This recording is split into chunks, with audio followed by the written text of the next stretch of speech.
IPL 2026లో మరో interesting సమరానికి రంగం సిద్ధమైంది. ఈరోజైతే చెపాక్ స్టేడియం వేదికగా మ్యాచ్ నెంబర్ 22లో సీఎస్కే టీం కేకేఆర్ టీంతో తలపడబోతుంది. ఈ మ్యాచ్లో అయితే రెండు జట్లకు విజయం అనేది చాలా ఇంపార్టెంట్ అని చెప్పుకోవచ్చు. ఎందుకంటే ప్రజెంట్ పాయింట్స్ టేబుల్లో చూసుకుంటే రెండు జట్లు కింద ఉన్నాయి. సీఎస్కే టీం 2 పాయింట్లతో 9వ ప్లేస్లో ఉన్నారు. వేరేస్ కోల్కతా టీం చూసుకుంటే వాళ్ళు ఇంకా విజయాల ఖాతా ఓపెన్ చేయలేదు, 1 పాయింట్ మాత్రం ఉంది, 10వ ప్లేస్లో ఉన్నారు. సో ఇంటి మ్యాచ్లో గెలిచిన టీం పాయింట్స్ టేబుల్లో పైకి మూవ్ అవుతారు, కానీ ఓడిపోయిన టీం మాత్రం ఆ 10వ ప్లేస్కి పడిపోతారు. అంటే సీఎస్కే టీం ఓడిపోతే వాళ్ళు 10వ స్థానానికి వచ్చేస్తారు, వేరేస్ కేకేఆర్ టీం కాస్త పైకి వెళ్తారు. అలా కాకుండా సీఎస్కే టీం గెలిస్తే కేకేఆర్ టీం 10వ ప్లేస్లోనే ఉండిపోద్ది. సో దీంతో పాయింట్స్ టేబుల్లో బాటమ్ స్పాట్ నుండి ఎస్కేప్ అవ్వడానికి రెండు జట్లకు ఈ మ్యాచ్ చాలా ఇంపార్టెంట్. అయితే ప్రజెంట్ ఫామ్ వైజ్ చూసుకుంటే మాత్రం సీఎస్కే వాళ్ళు కాస్త ఫేవరెట్స్గా కనిపిస్తున్నారు. ఎందుకంటే వాళ్ళు తమ లాస్ట్ మ్యాచ్లో ఢిల్లీ టీంని డిఫీట్ చేశారు, మెయిన్లీ బౌలింగ్ బాగా సెట్ అయినట్టు కనిపిస్తుంది. కానీ కేకేఆర్ టీం మాత్రం వాళ్ళకి అది స్ట్రగుల్ అవుతున్నారు. లాస్ట్ మ్యాచ్లో గెలిచే మ్యాచ్ను ఓడిపోయారు. లక్నో టీం మీద ఆల్మోస్ట్ గెలిచేసిన మ్యాచ్ ముకుల్ చౌదరి బ్యాటింగ్ కారణంగా ఓడిపోయారు. ఈవెన్ రెండు జట్ల మధ్య హెడ్ స్టాట్స్ చూసుకున్నా సరే సీఎస్కే టీంకి చాలా అనుకూలంగా కనిపిస్తున్నాయి. మొత్తం 32 మ్యాచ్లో తలపడితే సీఎస్కే టీం 20 మ్యాచ్లో గెలిచారు, వేరే కేకేఆర్ టీం 11 మ్యాచ్లో మాత్రమే గెలిచింది, మిగిలిన ఒక మ్యాచ్లో ఫలితం రాలేదు. So present former overall stats చూసుకుంటే సీఎస్కే టీంకి సపోర్ట్గా కనిపిస్తున్నాయి. అయితే గత 5 మ్యాచ్లుగా చూసుకుంటే మాత్రం రెండు జట్ల మధ్య కాంపిటీషన్ చాలా హెవీగా ఉంది. ఇన్ఫాక్ట్ గత 6 మ్యాచ్లో చూసుకుంటే ఒక మ్యాచ్ వాళ్ళు గెలవడం, ఒక మ్యాచ్ వీళ్ళగలవడం, ఇలా బ్యాక్ అండ్ ఫోర్త్ నడుస్తూ ఉంది. మోస్ట్ ఇంపార్టెంట్లీ లాస్ట్ టైం చెపాక్లో మ్యాచ్ అయినప్పుడు సీఎస్కే వాళ్ళు దారుణంగా ఓడిపోయారు కేకేఆర్ టీం మీద. అయితే ఇంకా ఆ మ్యాచ్లో సీఎస్కే టీం చెపాక్లో లోయెస్ట్ స్కోర్ నమోదు చేసినట్టుకున్నారు. సో ఇంటి మ్యాచ్లో మన కేకేఆర్ టీం కూడా తక్కువ అంచనా వేయడానికి వీల్లేదు. బట్ ఓవరాల్గా గ్రౌండ్లో రికార్డ్ చూసుకుంటే మాత్రం again CSK team upper hand. మొత్తం 12 మ్యాచ్లో తలపడితే వాళ్ళు 8 గెలిచారు, కేకేఆర్ టీం 4 గెలిచారు. సో దీంతో సీఎస్కే టీం లాస్ట్ ఇయర్ వాళ్ళకి చెపాక్లో ఎదురైన పరాభవానికి ఈ సీజన్లో రివెంజ్ తీసుకోవాలని చూస్తారు. మరి ముఖ్యంగా వాళ్ళు ఈ మ్యాచ్లకు కోల్కతా టీం కంటే ఎక్కువ కాన్ఫిడెన్స్తో బరువు దిగుతున్నారు. సో ఇంత అయితే డెఫినెట్లీ మ్యాచ్లో ఒక మంచి కాంటెస్ట్ చూసేందుకు అవకాశం కనిపిస్తుంది. ఇక ఈ మ్యాచ్ ఆడబోయే చెపాక్ స్టేడియం యొక్క పిచ్ రిపోర్ట్ చూసుకుంటే చాలా వరకు బ్యాటింగ్ ఫ్రెండ్లీ వికెట్. మనం ఆల్రెడీ సీజన్లో చూసాం, ఆడిన 2 మ్యాచ్లు కూడా పెద్ద స్కోర్స్ వచ్చాయి. సో ఇంత ఈ మ్యాచ్లో కూడా మరోసారి అయితే మనం రన్ ఫెస్ట్ ఎక్స్పెక్ట్ చేయవచ్చు. అయితే ఈ మ్యాచ్ కోసం చూసుకుంటే మాత్రం ఒక బ్లాక్ సాల్ వికెట్ను ఆడబోతున్నారంట, అది కూడా పిచ్ నెంబర్ 6 అని చెప్పి రిపోర్ట్స్ వస్తున్నాయి. సో దీంతో బ్లాక్ సాల్ వికెట్ కాబట్టి మేబీ బౌలర్స్ కూడా అనుకూలంగా ఉంటుంది. మీలో ఒక ఇంట్రెస్టింగ్ ఫ్యాక్ట్ ఏంటంటే చివరికి పిచ్ మీద జరిగిన 4 మ్యాచ్లో 3 సార్లు ఫస్ట్ బ్యాటింగ్ చేసిన టీం గెలిచింది, విచ్ మీన్స్ సెకండ్ హాఫ్లో పిచ్ కొంతవరకు స్లో అవుతుందని మనం అర్థం చేసుకోవచ్చు. బట్ లాస్ట్ మ్యాచ్లో చూసుకుంటే మాత్రం డ్యూ చాలా ఎక్కువ వచ్చింది. ఎందుకంటే సీఎస్కే టీం మంచి బౌలింగ్ మరియు ఫీల్డింగ్ చేసి మ్యాచ్ని గెలిచారు. సో దీంతో పిచ్ ఎలా ఉన్నా సరే అలాగే డ్యూ వచ్చినా సరే పెద్దగా ఫరక్ పడదేమని అనిపిస్తుంది. అంటే ఫస్ట్ బ్యాటింగ్ చేసినా సెకండ్ బ్యాటింగ్ చేసినా మంచిగా ఆడితే సరిపోద్ది, ఈజీగా మ్యాచ్ గెలిచేందుకు అవకాశాలు ఉంటాయి. ఇక ఈ గ్రౌండ్ యొక్క స్టాట్స్ విషయానికి వస్తే ఇప్పటివరకు మొత్తం 93 ఐపీఎల్ మ్యాచెస్ జరిగాయి. అంటే 93 మ్యాచ్లో ఫస్ట్ బ్యాటింగ్ చేసిన టీం 52 మ్యాచ్లో గెలిస్తే చేజింగ్ చేసిన టీమ్స్ 41 మ్యాచ్లో గెలిచాయి. అలాగే ఈ గ్రౌండ్లో ఫస్ట్ ఇన్నింగ్స్ యావరేజ్ స్కోర్ చూసుకుంటే 165 రన్స్గా ఉంది. సో ఓవరాల్ స్టాట్స్లో చూసుకుంటే ఫస్ట్ బ్యాటింగ్ చేసిన టీంకి అడ్వాంటేజ్ కనిపిస్తుంది. అయితే గ్రౌండ్లో కనుక 5 మ్యాచ్లో చూసుకుంటే మాత్రం ఫస్ట్ బ్యాటింగ్ చేసిన వాళ్ళు 1 మ్యాచ్ గెలిచారు, అది కూడా సీఎస్కే టీం లాస్ట్ మ్యాచ్లో గెలిచారు. బట్ అంతకుముందు 4 మ్యాచ్లో మాత్రం చేజింగ్ చేసిన టీమే గెలిచింది. అయితే ముందు చెప్పినట్టు రీసెంట్గా పిచ్ నెంబర్ 6 మీద ఎక్కువగా ఫస్ట్ బ్యాటింగ్ చేసిన వాళ్ళే గెలిచారు. దీంతో ఈ మ్యాచ్లో టాస్ అనేది మరీ అంత ఇంపార్టెంట్ కాదు. బట్ ఐడియల్గా చూసుకుంటే మాత్రం డ్యూ ఫ్యాక్టర్ దృష్టిలో పెట్టుకుంటే మాత్రం ఖచ్చితంగా టాస్ గెలిచిన కెప్టెన్ ముందుగా ఫీల్డింగ్గా తీసుకుంటారు. ఇక వెదర్ రిపోర్ట్ విషయానికి వస్తే మ్యాచ్కి వర్షం పడడానికి ఏమీ కనిపించట్లేదు. మనమైతే ఫుల్ మ్యాచ్లో ఎటువంటి రెయిన్ బ్రేక్స్ లేకుండా చూడొచ్చు. ఇక టీమ్స్ విషయానికి వస్తే సీఎస్కే టీం ఈ మ్యాచ్లోకి చాలా మంచి ఫామ్తో వస్తున్నారు.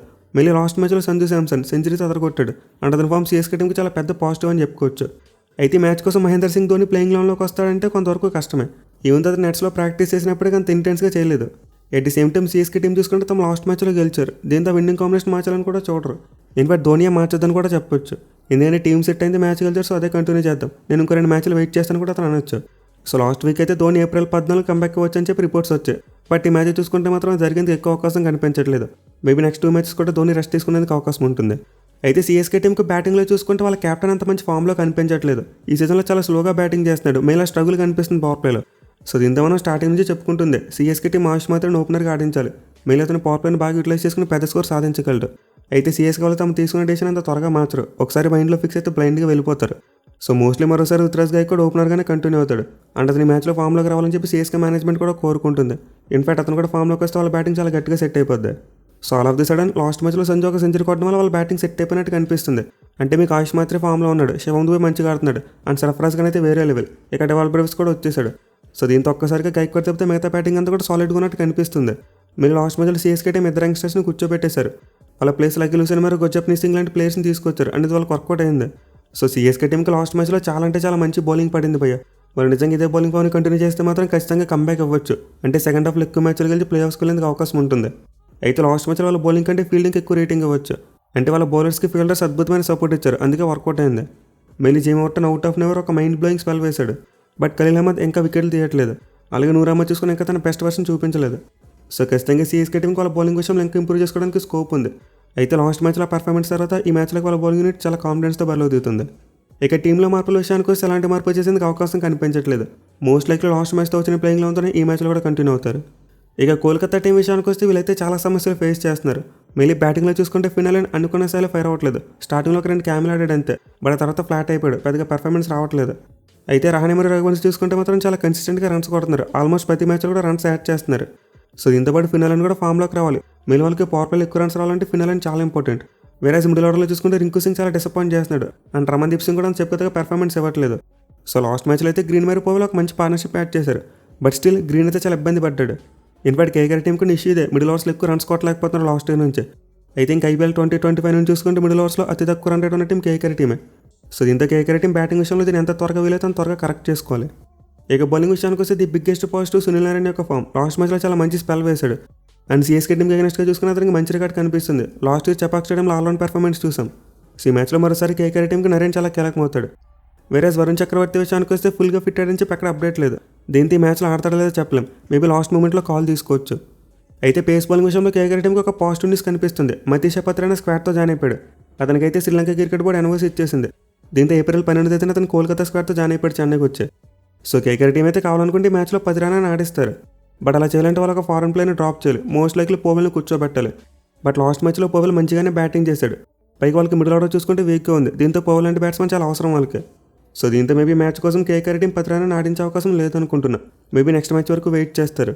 బట్ అతనికి గతంలో చెన్నైలో ఆడిన ఎక్స్పీరియన్స్ ఉంది. దీంతో మ్యాచ్ లూజ్ అవుతాడు అనుకుంటే మాత్రం తీసుకొస్తారు. బట్ ఐడియల్గా చూసుకుంటే మాత్రం అతను రష్ చేయకపోవడమే బెటర్. ఇంజరీ నుంచి వస్తున్నాడు, పైగా మీకు పోవెల్ అవసరం చాలా ఉంది. సో కోల్కతా టీంకి అయితే వాళ్ళ పేస్ బౌలింగ్తో ప్రాబ్లం కనిపిస్తుంది. మీరు లాస్ట్ మ్యాచ్లో పవర్ ప్లేలో మంచిగానే వేశారు, బట్ డెత్ ఓవర్స్ వాళ్ళు చాలా వరకు రన్స్ ఇచ్చడం చూసాం. ముకుల్ చౌదరిని కంటైన్ చేయలేకపోయారు. దీంతో కేకేఆర్ టీంకి ఆ టెంప్టేషన్ ఉంటుంది 10 రన్ ఆడించుకోవాలని చెప్పి. బట్ ముందు చెప్పినట్టు అతను ఆడించాలంటే పోవెల్ని పక్కన పెట్టాలి. సో చూద్దాం మరి కేకేఆర్ టీం రిస్క్ తీసుకుంటుందా లేకపోతే వాళ్ళు ఇండియన్ ఫాస్ట్ బౌలర్స్ మీద మళ్ళీ నమ్మకం పెడతారనేది. సో ఈ మ్యాచ్లో కేకేఆర్ టీంలో మనం ఎక్కువ చేంజెస్ ఎక్స్పెక్ట్ చేయకపోవచ్చు. మేబీ వరుణ్ చక్రవర్తి ఫిట్ అయితే నవదీప్ సింగ్ ఆర్ అంకుల్ రే ఇద్దరు ఒకరి ప్లేస్లో వస్తాడు. ఆర్ఎల్స్ కేకేఆర్ టీం కూడా సేమ్ ప్లేయింగ్లోనే వస్తారు. ఇక ఈ మ్యాచ్లో ప్లేయర్ బ్యాటిల్ విషయానికి వస్తే ముందు చెప్పినట్టే నరేన్ చాలా ఇంపార్టెంట్. మళ్ళీ అతనికి సంజు శాంసన్ అగైనెస్ట్గా చాలా మంచి రికార్డ్ కనిపిస్తుంది. వీళ్ళిద్దరు గతంలో 13 ఇన్నింగ్స్లో తలపడితే 82 బాల్స్ వేసిన నరేన్ కేవలం 66 పరుగులు మాత్రమే ఇచ్చాడు అండ్ ఆల్సో 3 టైమ్స్ అవుట్ చేశాడు. సో క్లియర్లీ సంజు శాంసన్ గతంలో నరేన్ బౌలింగ్లో చాలా స్ట్రగుల్ అయ్యాడు. దీంతో కేకేఆర్ టీం మ్యాచ్లో పవర్ ప్లేలో నరేన్ యూజ్ చేసుకోవచ్చు. At the same time middle ఓవర్స్లో చూసుకున్న నరేన్కి దూబేకి అగైనెస్ట్గా మంచి మ్యాచ్అప్ కనిపిస్తుంది. అండ్ దూబేకి అగైనెస్ట్గా 7 ఇన్నింగ్స్లో 47 బాల్స్ వేసి 43 పరుగులు మాత్రమే ఇచ్చాడు. ఈవెన్ అవుట్ చేయలేకపోయినప్పటికీ స్ట్రైక్ రేట్ కేవలం 91 మాత్రమే కనిపిస్తుంది.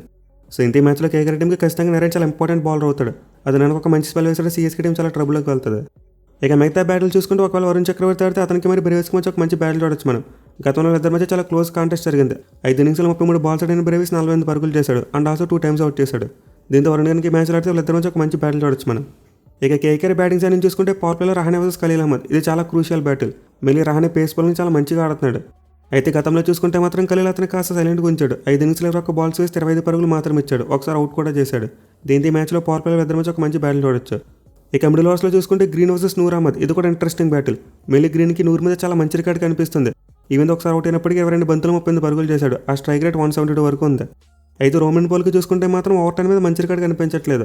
2 ఇన్నింగ్స్లో 9 బాల్స్ 6 పరుగులు మాత్రమే చేశాడు. ఒకసారి అవుట్ అయిపోయాడు. సో ఇంత పోవెల్ బ్యాటింగ్ రాగానే CSK team over time use చేసుకుంటే చాలా మంచి ఫలితం వచ్చేందుకు అవకాశం ఉంటుంది. ఇని ఓవరాల్గా చూసుకుంటే ఈ మ్యాచ్లో కేకేఆర్ టీంకి మిడిల్ ఓవర్స్ చాలా ఇంపార్టెంట్ అని చెప్పుకోవచ్చు. అంటే వాళ్ళకున్న సమస్య అది. దీంతో సమస్యను అధిగమించి మిడిల్ ఓవర్స్లో మంచి కొట్టారంటే ఖచ్చితంగా ఈ మ్యాచ్లో గెలిచేందుకు అవకాశం ఉంటుంది. వేరే CSK టీంకి చూసుకుంటే టాప్ ఆర్డర్ చాలా ఇంపార్టెంట్. మళ్ళీ టాప్ ఆర్డర్ నుంచి పర్ఫార్మెన్స్ రావాలి. మళ్ళీ టాప్ ఆర్డర్ నుంచి మంచి నాక్స్ రావాలి. అట్ ది సేమ్ టైం నరేన్కి వికెట్ అవ్వకుండా బ్యాటింగ్ చేయగలగాలి. ఈ రెండు జరిగితే ఖచ్చితంగా CSK టీం గెలిచేందుకు చాలా ఎక్కువ అవకాశాలు ఉంటాయి. మరి మీరు ఈ మ్యాచ్లో ఏ టీం గెలుస్తుంది అనుకుంటున్నారు కింద కామెంట్ చేయండి. Thank you for watching. Have a nice day.